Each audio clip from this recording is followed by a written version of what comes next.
I knew something was off when I saw my name printed on the new org chart, smaller, lighter, and shoved down near the bottom like someone had whispered it instead of typed it. 14 years in this company, and suddenly I was an available resource, which I'm pretty sure is corporate for don't talk unless spoken to. The cherry on top, the resource I was now supposed to support was my intern Dylan. Sweet kid. Still called a PDF a PD thingy in meetings. He meant well, but the last time I left him in charge of anything, he color-coded a spreadsheet by astrological sign. And yet there he was, standing in front of the team Monday morning, nervously adjusting his tie while the CEO's niece, Kelsey, clapped like she'd just crowned the next American Idol.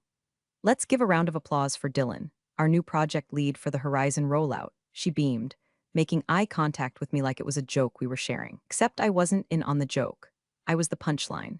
The Horizon rollout was a $50 million nightmare in a box, 10 vendors, 3 continents, regulatory compliance in 2 time zones, and a legacy system duct taped together by a guy who once left mid-sprint to join a commune in Nevada. It was a minefield that required someone who understood the history, the politics, and the people. Someone like me. Instead, I handed it to a 24-year-old who once emailed a client a gif of a raccoon eating spaghetti to lighten the mood. And look, I'm not bitter. Not in the way people mean when they are bitter. I've been passed over before. Promotions go to people who shout in meetings, not the ones cleaning up the mess afterward. I'm the one who stays late without logging hours, who brings in muffins when morale is low, who remembers which project manager has a peanut allergy and keeps the break room safe. I don't scream for attention, I earn respect slowly, like coffee stains on a desk that prove you've been there long enough to matter. But this time it wasn't just about me. It was about the client, the team, the rollout. And the way Kelsey smirked when she said, "Sarah, you'll be an excellent support resource for Dylan," like I was a teaching aid for a gifted toddler, well, told me everything I needed to know. Now, before I go deeper into the circus of a story, can I ask one tiny favor? If you're listening and haven't hit the subscribe button yet, go ahead and tap it. And maybe a like too, it helps more than you think. Keeps this little operation of storytelling, caffeine, and low-level rage running smoothly. Seriously, it means the world. Anyway, back to the smirk. Kelsey had been with the company for maybe 3 weeks at that point, freshly minted as Director of Strategic Uplift, which is the kind of title you give someone when you need them to feel important, but don't trust them to own a stapler. She wore blazers like armor, carried a tablet she never used, and talked in phrases like leverage the momentum of synergy and inject disruptive energy into stagnant frameworks, which I think translates to I Googled leadership. She was all flash. Came in with a marketing degree, an Instagram following, and a firm belief that every meeting should start with a meditation exercise. Meanwhile, I'd been keeping the lights on with duct tape, caffeine, and brute competence. When the last director left mid-quarter, I handled her exit, transitioned her staff, and kept the client from walking, all without being asked. I thought maybe, just maybe, I'd finally get a shot. Instead, I got a niece with a vision board and a LinkedIn bio that included the phrase badass changemaker. But fine, let her play CEO Barbie. Let her give a PowerPoint while the rest of us build the stage out of splinters and unpaid overtime. I could survive this. I could even help Dylan, poor thing looked like a deer trying to parallel park. What I couldn't do was pretend this wasn't a disaster waiting to happen. You don't give someone keys to a $50 million machine and hope they'll figure out the clutch on the way down the highway. The worst part? Dylan knew it too. I caught him looking at me during that kickoff meeting, eyes wide and a little lost, like he was silently begging me not to vanish. I didn't smile. I didn't nod. I just looked down at my notes, flipped to a blank page, and wrote one word, document. Because if there's one thing I've learned in 14 years of corporate survival, it's this: no one wants to hear the quiet woman complain. But if she brings the receipts when the fire starts, they'll listen real fast. I tried going through the front door, the polite way. I walked into HR, closed the door, and sat down across from Janine, who's been hiding behind a faux leather desk blotter and the scent of cucumber melon lotion since the Bush administration. I laid it out plain. Look, I'm not questioning the company's direction, but Kelsey just appointed someone with 6 months of internship experience to lead the largest rollout we've ever attempted. That's not just bold, that's negligent. Janine didn't look up, just kept clicking her pen like it was a detonator. Sarah, I hear you, but this came from above. Kelsey has the CEO's confidence. Ah, that phrase, the corporate version of you're on your own, sweetheart. Translation, don't touch this unless you want your career to vanish like leftover shrimp in the break room fridge. I tried again, softer this time. I'm not trying to make this about me. I just want to make sure we're protecting the client relationship. She finally looked at me, pity in her eyes, just support the new structure. You're valued, Sarah. You're still part of the team. Valued. Like a decorative vase no one wants to break, but no one actually uses. I left without another word. No point fighting with a ghost. That afternoon, I saw Dylan in the hallway outside the conference room, staring at his own name on the meeting schedule like it was in Sanskrit. I offered him a coffee. He looked like he hadn't slept in 3 days. They want me to present the infrastructure timeline next week, he said, voice low. I don't even know where the vendor contracts are stored. I gave him a long look. He wasn't arrogant, just scared, and aware at least a little of how far above his pay grade this all was. You'll figure it out, I said. Just remember to breathe. He hesitated, then asked, do you think I'm the right person for this? That was the first time I felt it, not anger, not yet, but something sour curling in the pit of my stomach, because I knew Dylan didn't do this. He didn't campaign, didn't politic. He was the prop, the mascot, the smokescreen, and he knew it. But he was also going along with it, and that was its own kind of betrayal. Later that day, Kelsey held a staff alignment session, which is rich, considering she couldn't align her calendar invites with Eastern Time. She stood at the front of the room like she was about to deliver a TED talk no one asked for, and said, we're rethinking leadership. No more hierarchy for hierarchy's sake. Fresh ideas matter more than old hands. The room went quiet. My ears burned. And I swear to God, someone in the back coughed the word ouch. She looked directly at me after that, smiled like a cat who just peed in your shoes. Sarah, I know you'll be a steady rock of support through this transition. Steady rock. I've been called many things in this office. Gatekeeper, glue, even corporate mom by a client once who then tried to expense an edible arrangement to my birthday. But never a rock the way Kelsey said it, like I was furniture with a pulse. So I stopped talking. I stopped asking. And I started documenting. Every Slack thread, every project discrepancy, every missed vendor deadline, every time Dylan scheduled a meeting and forgot to include the tech lead. I copied key emails to my personal notes folder. Nothing illegal, just good hygiene. I created a shadow timeline, mapping out the real progress against the fantasy one Kelsey was feeding the board. Because I knew where this train was headed. Only thing I didn't know was how many bodies it would hit on the way. I also started watching Dylan more closely. He was trying, bless him. But it was like watching someone juggle chainsaws while learning what scope creep meant. He kept bumping into roadblocks and emailing me for clarification, not overtly, just little questions with polite subject lines like quick check-in or small favor. I answered them. I didn't want the thing to crash, not because I owed Kelsey anything, but because the client didn't deserve the fallout. By the end of that week, I realized something. I wasn't buried, not really. I was being planted. Kelsey thought she'd boxed me out, moved the pieces, declared checkmate. But she forgot one thing: quiet doesn't mean blind. I could see the cracks forming already. And when this whole thing started to shake, I'd be ready, not to gloat, not to say I told you so, just to do what I've always done, pick up the pieces, and make damn sure everyone remembers who actually knew how to hold the thing together. By the end of week 3, the project dashboard looked like someone had dipped it in glitter and lied about the smell.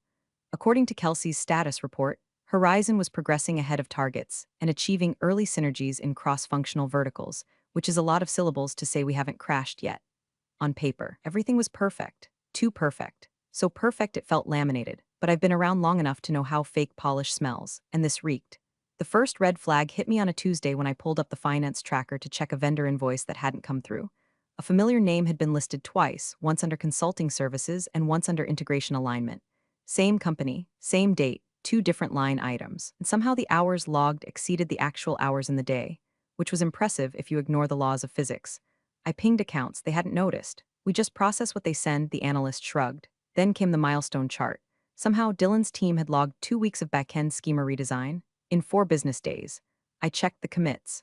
Most of them were shell placeholders, blank files with names like TBDV1 and notes later. Not a single test case, no documentation, just digital tumbleweeds. It wasn't fraud, not exactly. It was delusion, polished and presented like innovation.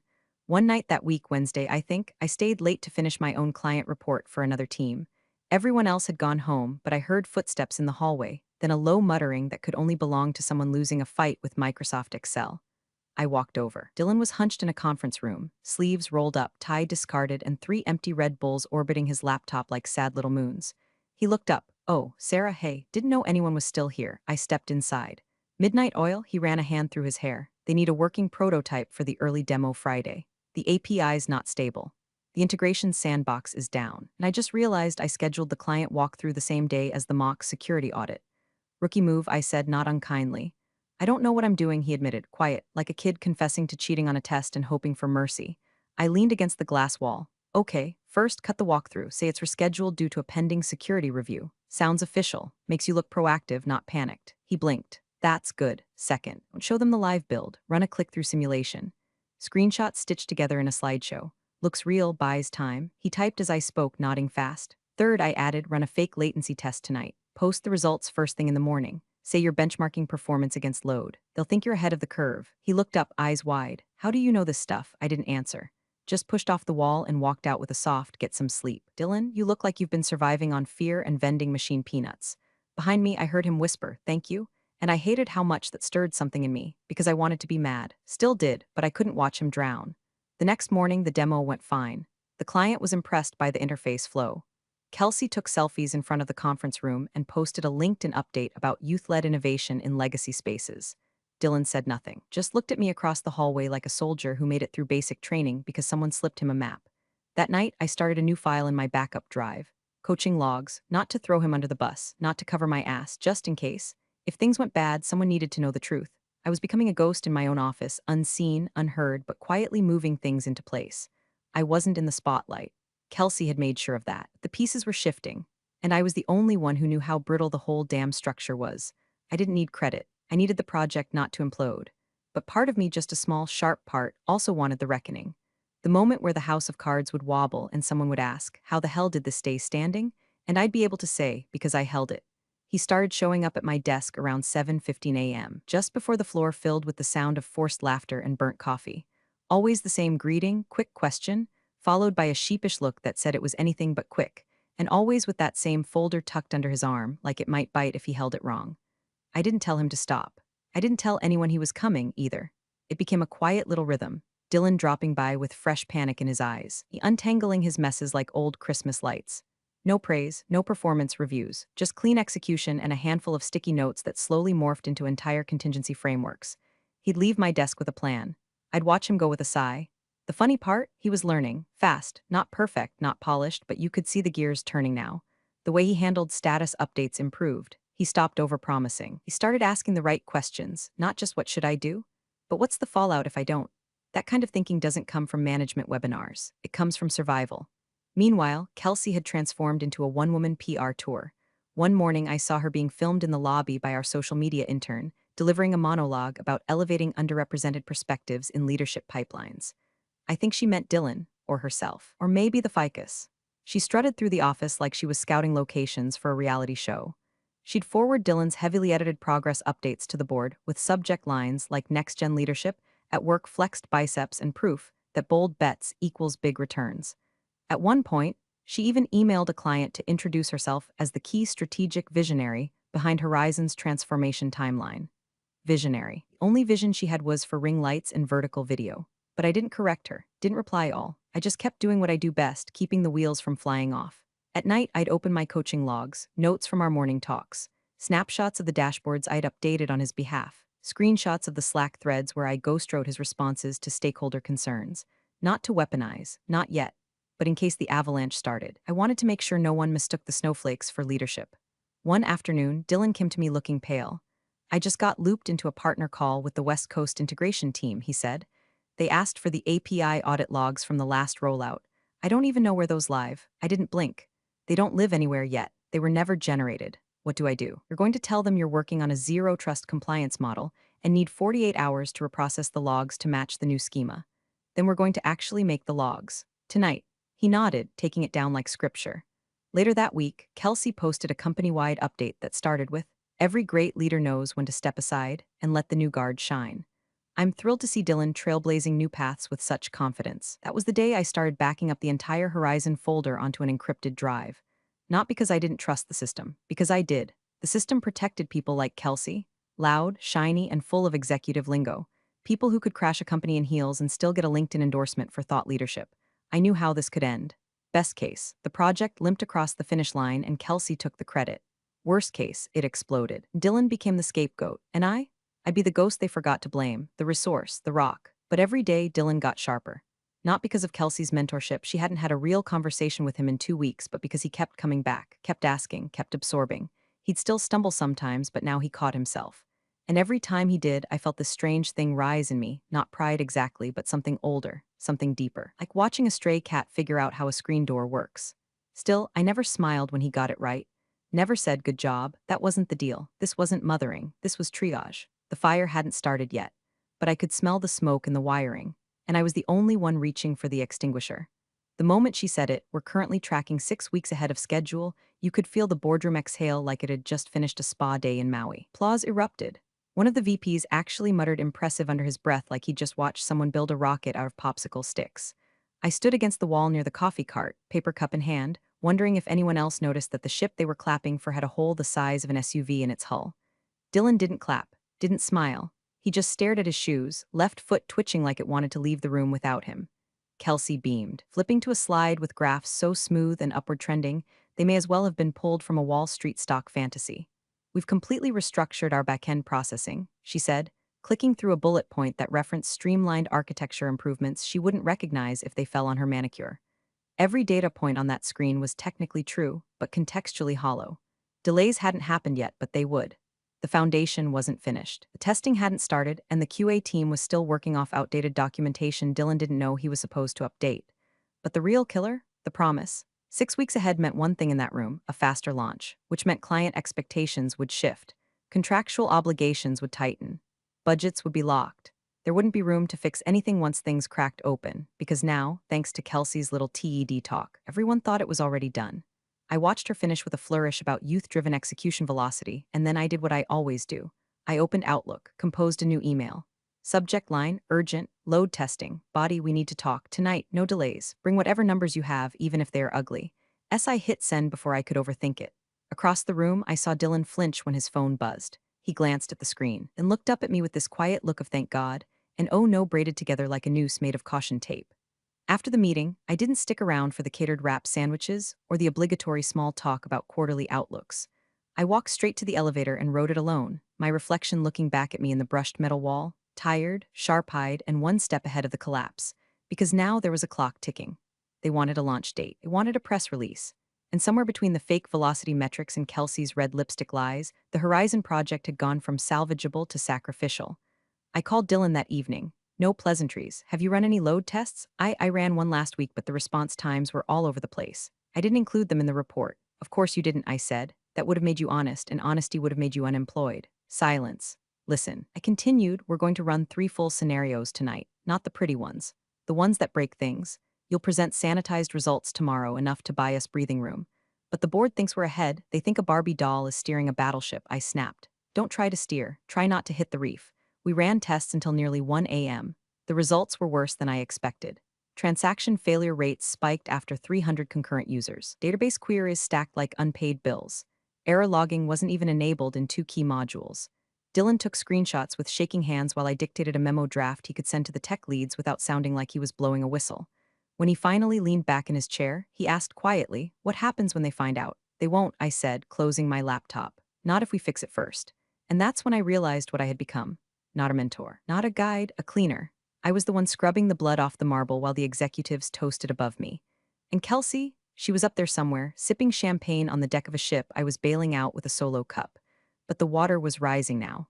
Fast. And when it reached her heels, I wanted to be the one standing dry on the dock, holding the damn blueprint. It started with a 2-sentence email from a client rep in Chicago. "We're seeing latency spikes in the sandbox environment. Please confirm failover readiness." I read it twice before forwarding it to Dylan. A minute later, he pinged me. "Is that bad?" "Yes, Dylan, it's bad. It's real bad when a client catches your infrastructure wheezing before you've even put it on the treadmill." I opened the admin panel and ran a health check across our integration environment. It looked like a damn haunted house, timeouts, retries stacking like Jenga blocks, and the CPU load graph doing an impression of Mount Everest. Somewhere in Oregon, one of our cloud clusters was quietly throwing up into its own cache. I checked the calendar. We were 8 business days from the soft launch, and now the cracks weren't just visible, they were screaming. Dylan called me before I could call him. "I just got off with the security team. They say our token auth is reverting to default protocols under load." "I don't even know what that means." "It means your platform is about to start treating strangers like friends," I snapped. "Did you get my packet?" "I did, but wait, is this the rollback protocol?" "I thought that was just insurance, it's your lifeline now," I said. "We're done rehearsing, go live with it." He didn't argue. Meanwhile, Kelsey had gone radio silent. Her out-of-office reply said she was traveling for client engagement dinners. Her calendar showed her booked at a resort restaurant 2 zip codes away with the tag execaline WIN/WIN ops wine glass. I stared at the screen in disbelief. The project was catching fire and she was sipping wine with buzzwords. Dylan messaged me again. "Chicago rep wants to see the stability log for Region 3. I don't have one." "You do now," I replied, dragging a file from my private archive and renaming it to look like it came from his machine. "Send this." I wasn't proud of it, but I also wasn't going to let 3 months of my quiet labor go up in smoke because someone got promoted for knowing how to hashtag. The client questions came in waves after that. Seattle wanted confirmation on encryption layers. Boston asked for real-time telemetry screenshots. Atlanta demanded to know why they were seeing sandbox bleed from a previous instance, a glitch that should have been buried 6 weeks ago. And through it all, Dylan relayed them to me like a scared kid passing notes to a substitute teacher. I didn't blame him. The project had turned into a full-blown hostage situation, and the only person with the manual was me. So I took the wheel. I compiled a crisis response packet with updated metrics, screenshots, and pre-written talking points. I rewrote our user provisioning doc in under an hour. I restructured the logging config and shipped it to Dylan with a line that read, "Deploy this by 3 p.m. and say nothing unless asked." He replied with a single word, "Done." The clients didn't relax, but they backed off, for now. At 5:46 p.m., the system crashed for 12 minutes. Our status page showed degraded performance in 4 regions. Kelsey, still MIA. Dylan sent me a Slack message that just read, "What if I can't fix this?" "You don't have to," I typed. "You just have to hold the line while I do." That night, I didn't go home. I ordered Chinese food to my desk, kicked off my shoes, and worked until my screen blurred. I reconfigured load balancers, resequenced job queues, pulled audit logs, spliced code like it was rope, and I was tying it around the waist of a sinking ship. By midnight, we had stability. Not perfection, but enough to stop the bleeding. I logged off, cracked my knuckles, and stared at my own reflection in the black screen. I looked like hell, but the system was standing, and Kelsey, she'd wake up tomorrow to glowing emails she didn't earn. I wasn't coaching anymore, I wasn't even supporting. I was piloting this whole mess through a storm she never saw coming. Quietly, invisibly, but not for much longer. It was supposed to be a quiet Tuesday. Rain outside, stale bagels in the break room, and just enough silence to get through patching the regression bugs from last night's code freeze. But at 9:03 a.m., everything shattered. The front desk called up with a voice like someone had just seen a ghost. Sarah, there's a man here from Signerline Corp. Says his name is Mark Callahan. He's asking for a live walkthrough of the Horizon deployment." My mouth went dry. Signerline was one of our highest value clients, not the kind that makes polite suggestions via email, the kind that shows up in person when they smell blood in the water. "Put him in conference B," I said, already moving. I found Dylan pacing near the elevators, holding a laptop like it might explode. "He's here early," he hissed. "We weren't supposed to meet until next week." "They want answers now," I said. "Do you have the dashboards prepped?" His face told me everything. I only have the staging snapshot from last week."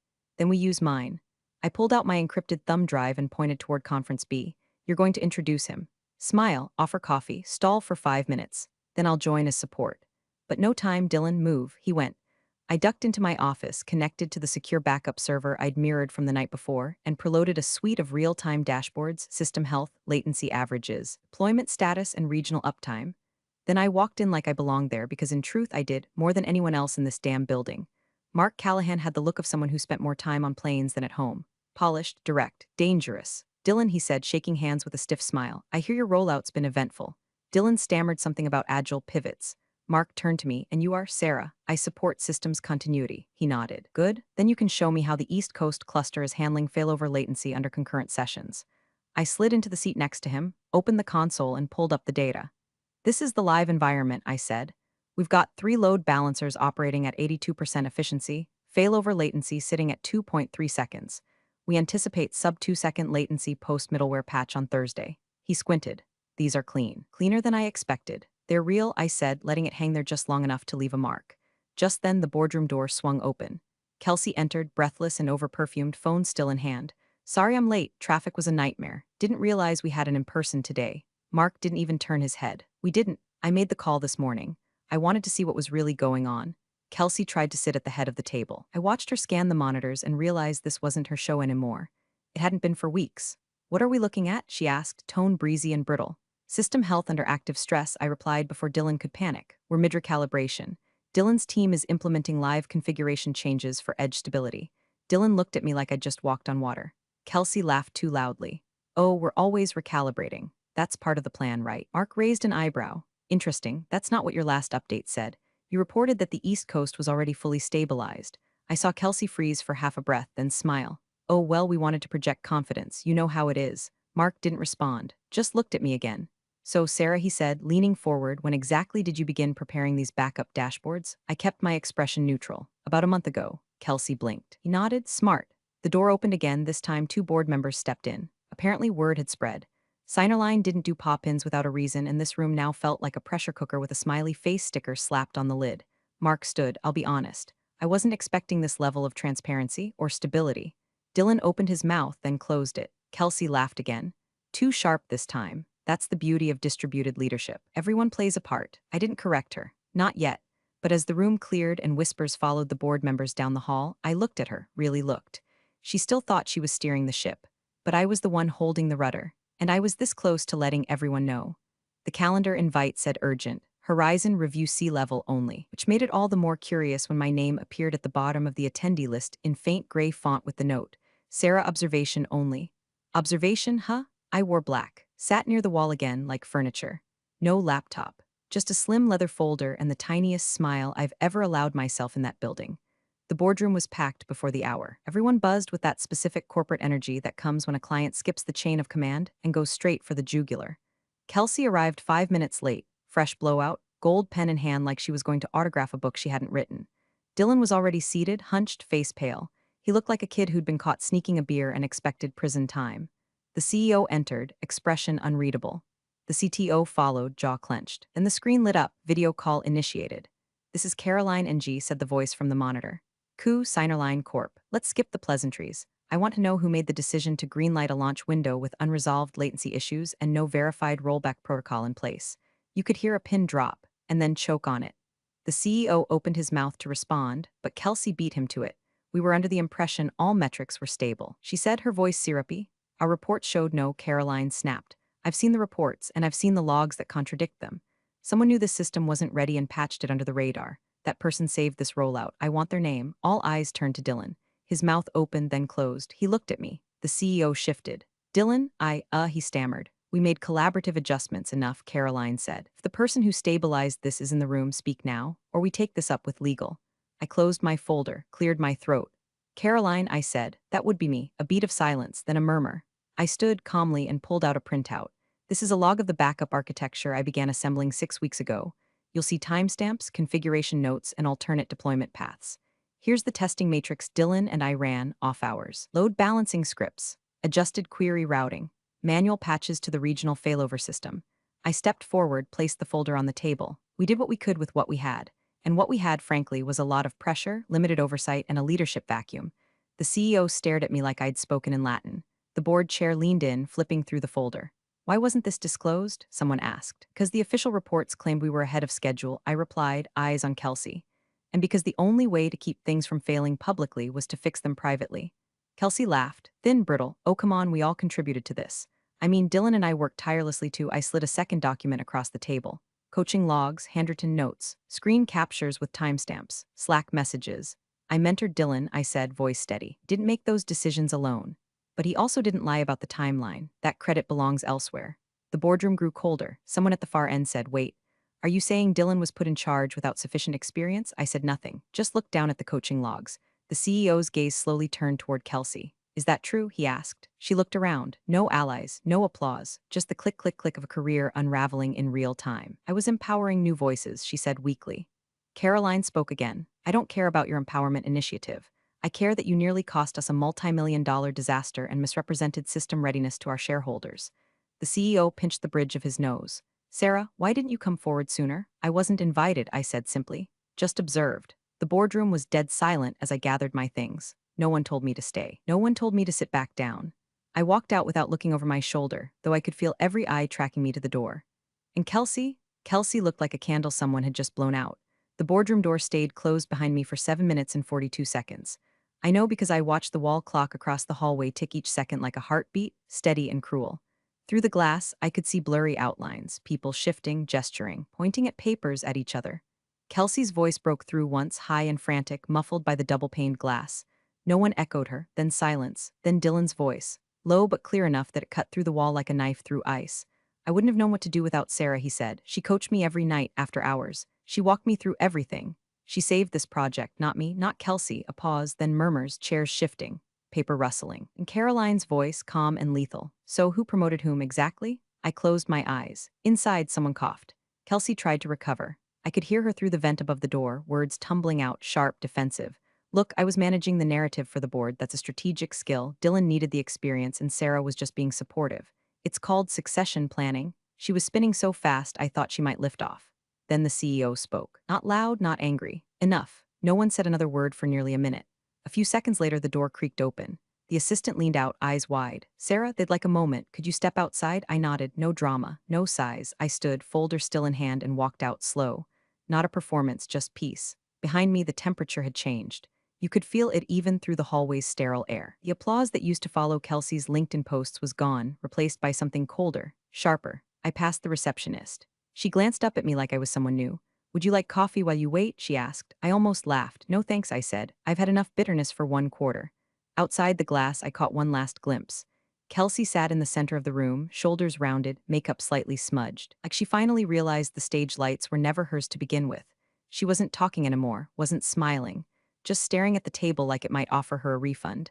And the CEO, he wasn't looking at her. He was holding the coaching logs, reading and nodding. I turned away before the door could open again. Let them finish their reckoning. I'd already had mine.